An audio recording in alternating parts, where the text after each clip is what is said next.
he's not totally broken, overpowered this chapter. So in this flashback, I've talked about how much I really liked it because Satoru and Geto in their teenage years, they have the dynamic and kind of style to them that it feels like, you reading a manga and this is the main character and his rival character. But, these are two paragon characters who in the future are absurdly powerful and some of the only, as the last time checked, only 4 special grade humans, 2 of them being Satoru and Geto.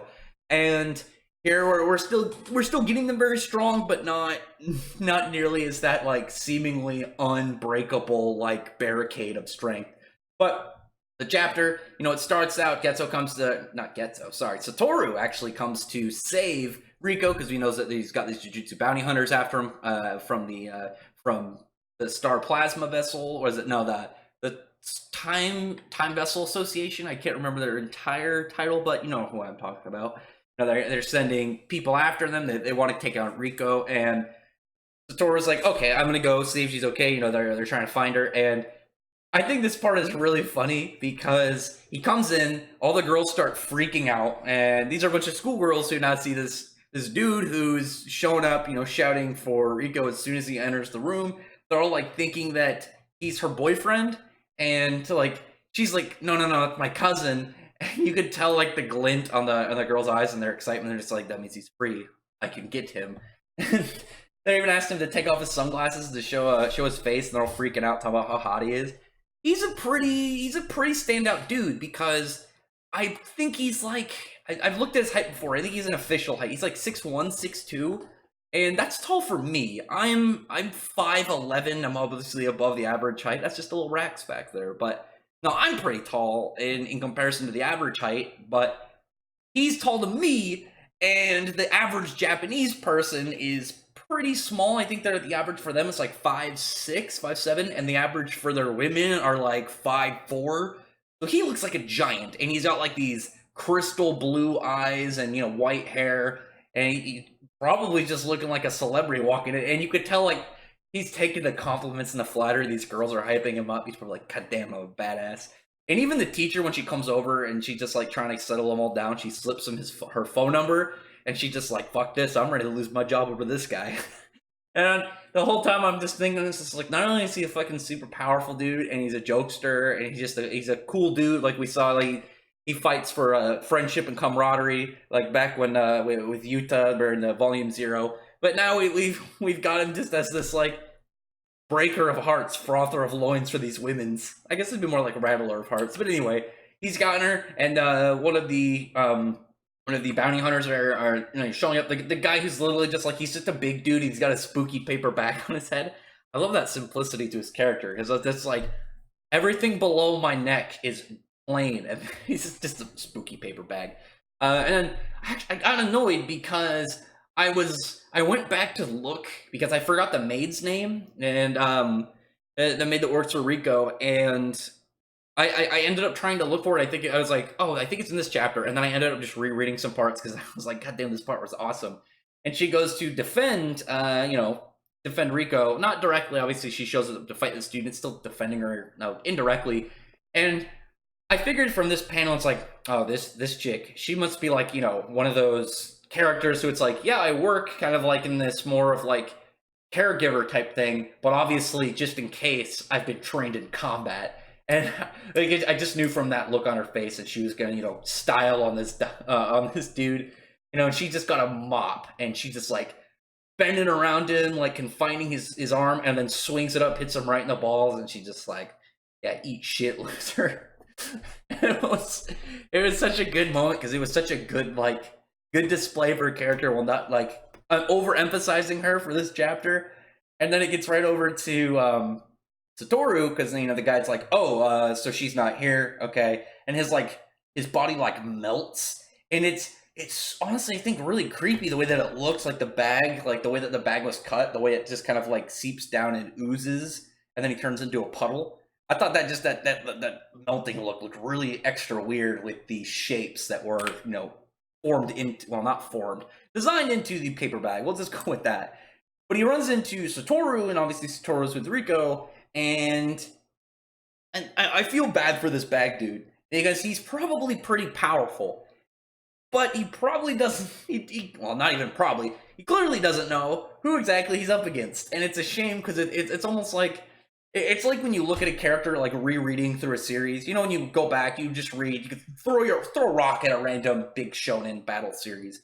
You go back to early in the series and you see this character, challenge the main character, and it's like, God damn, this guy had no idea what he's getting into. And then look where he's at now. Like, especially, like, could you imagine being this bag dude and, like, looking years later, seeing how powerful Satoru is and just being like, no wonder that dude kicked the shit out of me. But they're going to fight this dude, like, make some clones, and they're, like, talking about, it's not, like, Shikigamis or, like, like, shadow clones or fakes or anything. He can make he can make a total of 5 versions of them, and each of those versions are pretty much the real thing. So it'd be like, yeah, I can make 5. Any of them can die, and as long as one of them survives, I'm fine.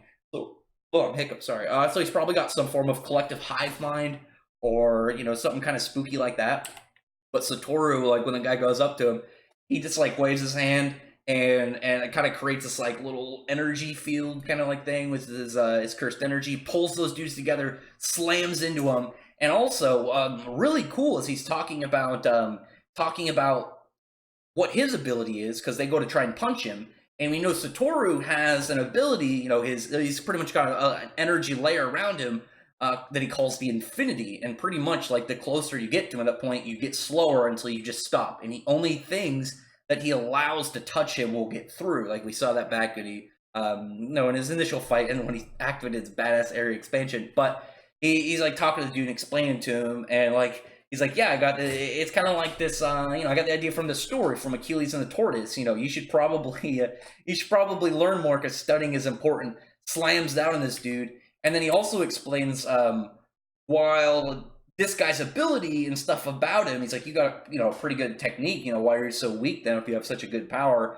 And the guy's just like, how do you know my technique? Like, there's a difference between, like, oh, he looked at it and he knows exactly, he's able to deduce things from, observing and observations. You try and kind of make a logical kind of, like, tape together idea of what's going on, but he just knows.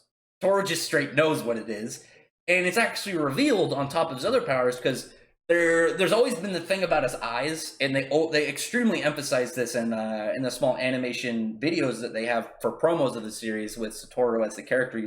When he takes off the wraps around his eyes, and he's got those crystal blue kind of colors.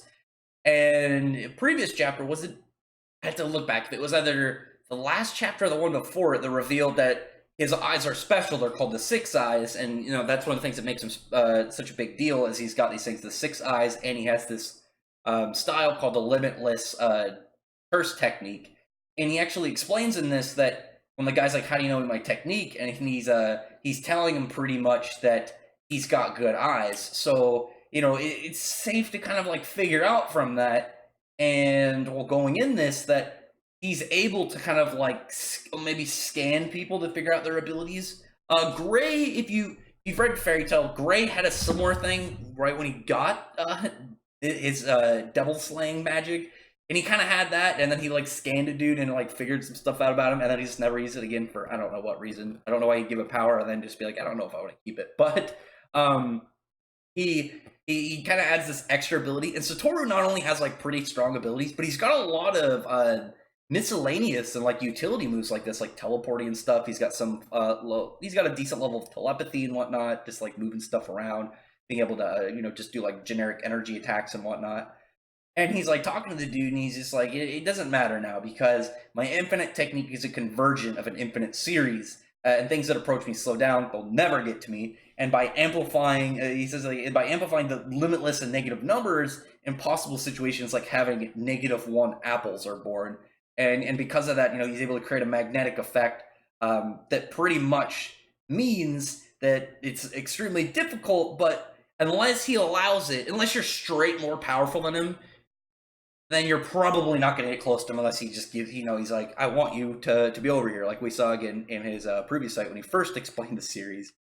And in this, like I was talking about, he wasn't absurdly overpowered, because, like, he's still stronger than this dude, but he's like, he gets up to this dude, he pretty much just moves so fast, he has one of those ones, he moves, actually, no, I don't think he moves, he pulls the guy actually to him. I'm, like, looking at this and seeing it differently right now.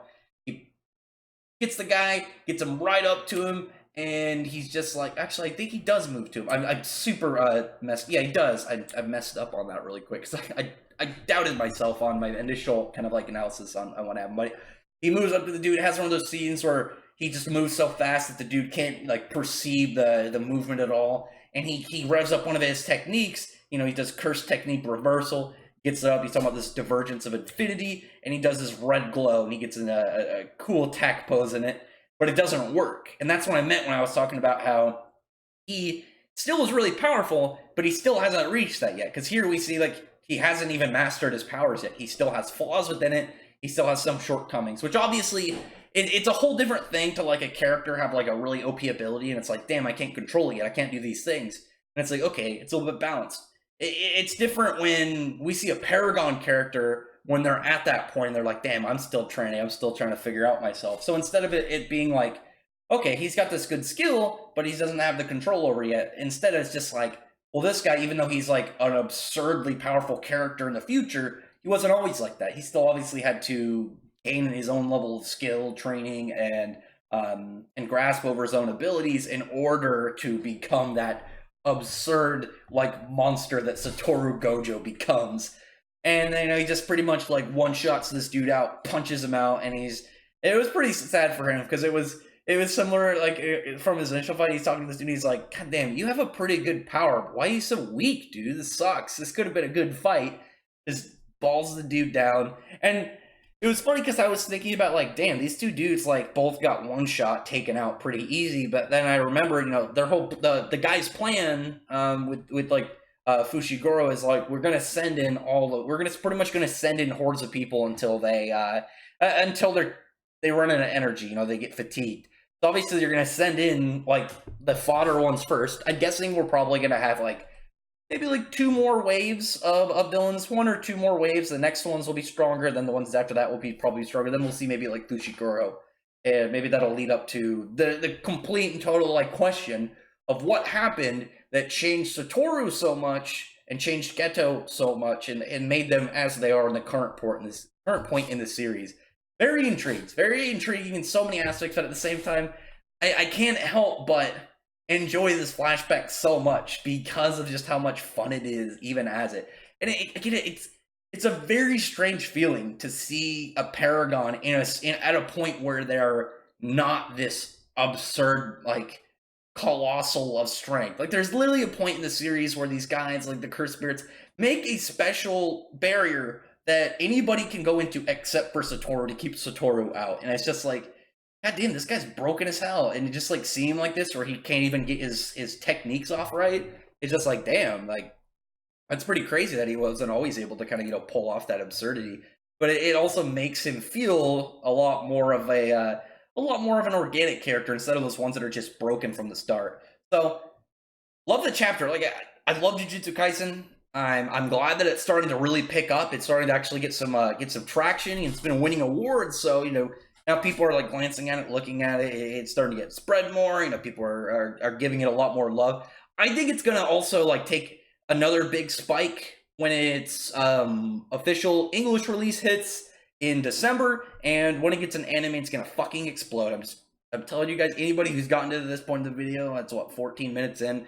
I feel like anybody who reads the series and enjoys it knows like it's going to be so much better animated because it has so many fluid action scenes, especially that like they're going to look beautiful as long as they don't give it to a shitty animation group. It's going to come out like crystal nice, and it's going to be great. I'm already completely aware of like how many people are going to be freaking out of like how badass Satoru is, and a bunch of fangirls like starting to get on this dude. Why they didn't read the manga sooner? But other than that. Drop a comment below on what you think about this. I love this chapter. Again, it was really cool to see some of this. We got power explanations, we got more displays, and again some nice setup. I'm very curious also of what Fushiguro's status becomes, because I don't think we've seen him once in the current present. I don't think Megumi even talks about him at all.